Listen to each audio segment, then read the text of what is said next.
Sarap naman nito sa ice mga tol. Wow, double this. Ito pang malupit. Wow. Monoshock. Single swing arm mga tol. Ba't monoshock naman talaga eh, oh, di ba? Iba lang yung natutok ng camera. Ayan oh, sarap oh. Ang ganda oh. Lapad ng caliper, naka-ABS na rin. Saan naman yung puwet? Wow, naka-aerodynamics. Laki ng makina. Yung harap, syempre ABS din yan mga tol. Ayun oh. Pakita.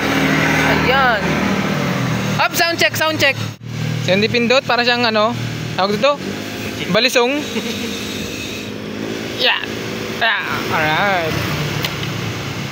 Tingnan natin yung kanyang TFT. Yan, legit yan, TFT. LCD. LCD pa to, digital. LCD to no? Eh, ba't nang gumaganon? Ayan. Testing mo na. Ikaw na. Lutin mo dali. Sound check natin. Naka ano pa to? Stock pipe. Yun. Sarap.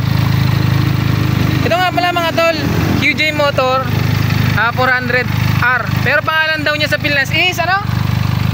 Ay hindi, sa ibang bansa ito. Yan, QJ 400GS J. Tapos sa Pinas ano? It's RK 400RR. Yun. Hindi ko naintindihan.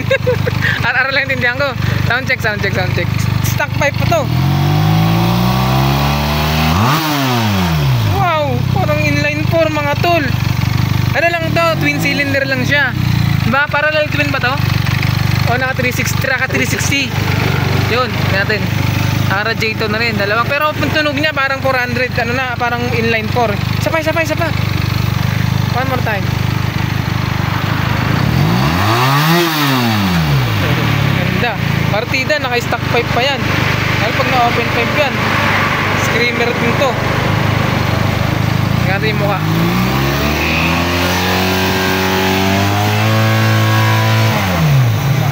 Ang mukha oh, halimaw.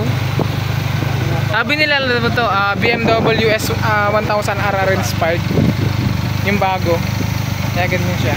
Diba? Sungit. Yun, ayahan na natin yun. Pangit tunog nung isang yun eh. Pero po. Alito.